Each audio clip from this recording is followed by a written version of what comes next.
আল্লাহর নাম নিয়ে শুরু করলাম। বিসমিল্লাহির রহমানির রহিম। এটা সেই 12 মাসি ভিয়েতনামি কাঁঠাল। এটা কিন্তু সেই আঠাবিহীন কাঁঠাল। এইটা অত্যন্ত টেস্টি একটা কাঁঠাল। আর এইগুলো কিন্তু ছোট গাছ থেকে কাঁঠাল ধরে। এর বড় বৈশিষ্ট্য, এটা আপনার সরষের তেল লাগবে না, এটা তেল ছাড়া খাওয়া যাবে। আর এটার ফ্লেভারটা দেখেন আপনারা যে কি পরিমাণ এটার ফ্লেভার রয়েছে। আর এর ভিতরে কালারটা দেখেন, খুবই চমৎকার একটা কালার রয়েছে।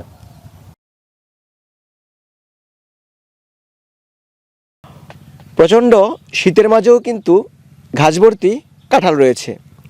সাধারণত জ্যৈষ্ঠ মাসে কিন্তু কাঁঠাল পেকে থাকে, কিন্তু আমরা যে বাগানে আছি এ বাগানে কাঁচা এবং পাকা কাঁঠাল দুইটাই রয়েছে।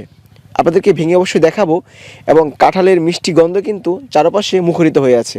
আমরা আছি এই মুহূর্তে চুয়াডাঙ্গা জেলা জীবননগর উপজেলা মানিকপুর গ্রামে সজল ভাইয়ের একটি ভিয়েতনামি 12 মাসি কাঁঠালের বাগানে। আজকে আমরা এই কাঁঠাল সম্পর্কে আপনাদেরকে জানাবো। আসসালামু আলাইকুম সজল ভাই। ওয়ালাইকুম আসসালাম। কেমন আছেন? আলহামদুলিল্লাহ ভাই, আপনি কেমন আছেন? আলহামদুলিল্লাহ, আমি অনেক ভালো আছি ভাই। আমাদের মাথার উপরে কাঁঠাল এবং নিচে কাঁঠাল, গাছ ভর্তি শুধু কাঁঠাল আর কাঁঠাল। যদি সবগুলো একসাথে বড় হয় তাহলে ঢাল কিন্তু ভেঙে পড়ে যাবে। এটা এমন একটা ভ্যারাইটি, এটা হচ্ছে 12 মাসি ভিয়েতনামি কাঁঠালের সর্বপ্রথম বাগান আমি শুরু করেছি। আমার কাছে হাইব্রিড কাঁঠালের 4টা ভ্যারাইটি আছে। একটা লাল কাঁঠাল আছে, ওটা বছরে একবার হয়। পিঙ্ক কালারটা দুবার হয়।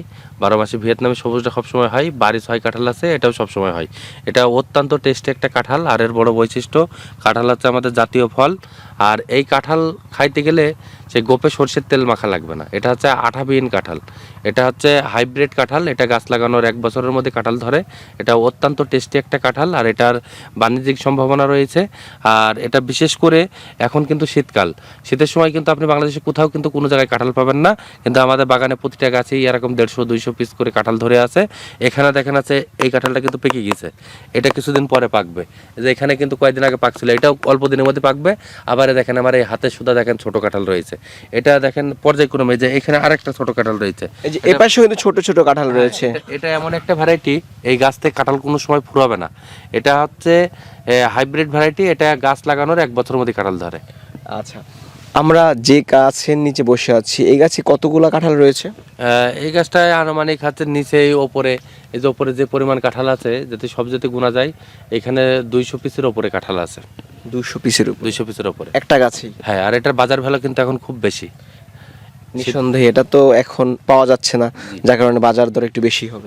এগুলো শীতের সময় এখন আপনার 180 থেকে 200 টাকা কেজি বিক্রি হচ্ছে। এখন কিন্তু পিসে হিসাবে বিক্রি হচ্ছে না আমাদের এখানে। কিন্তু আমাদের চুয়াডাঙ্গাতে বিশেষ করে শীতের সময় কিন্তু ব্যাপক আকারে কাঁঠালের চাহিদা রয়েছে।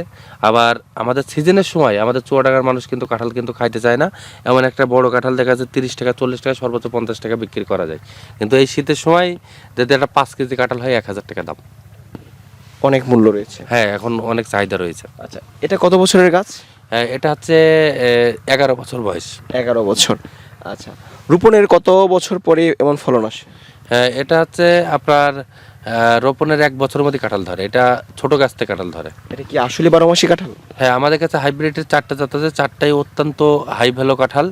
আর এগুলো আসলে 12 মাস না হলে তো এই সময় আপনি কাঁঠাল কোথাও কোনো জায়গায় দেখতে পারতেন না। এখন তো কাঁঠালের সিজন নাই। এখন এই গাছে কাঁচা কাঁঠাল আছে, আবার এই যে পাকা কাঁঠাল কেটে আপনাকে খাওয়াবো আমি। আচ্ছা, অনেকেই মন্তব্য করে এই কাঁঠাল কখনো পাকে না। হ্যাঁ, এটা মানুষের ভুল ধারণা। যারা দর্শনার্থীরা আছেন তারা সরাসরি আমাদের প্রজেক্টে আসবেন, আপনারা ফ্রি পাকা কাঁঠাল খেয়ে যাবেন। আচ্ছা, ফ্রি পাকা কাঁঠাল খাওয়ার সুযোগ আছে? ফ্রি পাকা কাঁঠাল খাওয়ার সুযোগ আছে। আচ্ছা, বাণিজ্যিকভাবে এই কাঁঠালটা কেমন সম্ভাবনা রয়েছে? বাণিজ্যিকভাবে এই কাঁঠালের হচ্ছে আমি বলবো যে আমাদের দেশ থেকে কিন্তু আস্তে আস্তে কাঁঠাল কিন্তু হারাই যাচ্ছে। যারা কৃষি ভাইরা আছে, আপনারা নিঃসন্দেহে এই কাঁঠালের বাগান করতে পারেন। এই কাঁঠাল বাগান করলে এই কাঁঠালের কিন্তু অলরেডি বাংলাদেশে আপনার গাজীপুরে অনেক কয়টা ফ্যাক্টরি হয়েছে। আমি নিজে সেখানে ভিজিট করেছি। ওখানে কিন্তু সিজনের সময় আমাদের যে দেশি কাঁঠালগুলো আছে ওইগুলো দিয়ে চিপস তৈরি করছে, চিপসগুলো দেশের বাইরে পাঠাচ্ছে। আর এই কাঁঠালের আমার বাড়িতে এখনও 10 প্রকারের আচার আছে। এই কাঁঠালের আচার খুবই টেস্টি একটা কাঁঠাল। আর কাঁঠাল কিন্তু আস্তে আস্তে আমাদের বাংলাদেশ থেকে কিন্তু বিলীন হয়ে যাচ্ছে। তা আমরা চাই এই কাঁঠাল যাতে আপনি ছাদ বাগানেও শখের জন্য হাফ ড্রামে করতে পারবেন, বড় জিও ব্যাগেও করতে পারবেন, বাড়ির অপরিত্যক্ত জায়গায়ও করতে পারবেন। আর কাঁঠাল এমন একটা ফল, এই একমাত্র বাংলাদেশে কোনো চাষ থাকতে হলে পরিচর্যা, সার লাগে না, স্প্রে লাগে না, সেটা চাই কাঁঠাল চাষ। কাঁঠাল আমাদের জাতীয় ফল। এই কাঁঠালে কোনো ওষুধও লাগে না, সারও লাগে না, এমনি বাড়িতে লাগাই রাখলে এমনি কাঁঠাল হয়। আচ্ছা, আপনার এখানে কি অরিজিনাল চারাগুলো পাওয়া যায়? হ্যাঁ, আমাদের নিজস্ব মাতৃ বাগান আছে, মাতৃ গাছ আছে, আমাদের নিজস্ব কলম মিস্ত্রি আছে। আমাদের কাছে যারা চারা কিনবে কেউ প্রতারিত হবে না। আচ্ছা, কতটুকু দূরত্বে লাগাতে হয়? আমরা এগুলো কাঁঠালগুলো বেশিরভাগ 15 ফিট অন্তর অন্তর লাগাই। তার মানে এই গাছগুলো আমাদের সাধারণত দেশি কাঁঠাল যেভাবে বাড়ে, এই গাছগুলো কিন্তু ওইভাবে বাড়ে না। দেখেন 11 বছর গাছ, খুব কিন্তু বেশি বড় হয়নি। এই গাছগুলোতে হচ্ছে 12 মাসে যেটা ফলন হয়, সেই গাছগুলোর আপনার এমনি বাড়ে খুবই কম। এটা আপনার ফলের কারণের জন্য দেখা যাচ্ছে বাড়ে কম। আচ্ছা, যদি কেউ আপনার কাছ থেকে কাঁঠালের চারা নেয় অবশ্যই ভালো মানের চারা দিবেন। অবশ্যই ভালো মানের চারা দেবো দর্শক। ভালো থাকবেন ভাই, আসসালামু আলাইকুম। ওয়ালাইকুম আসসালাম।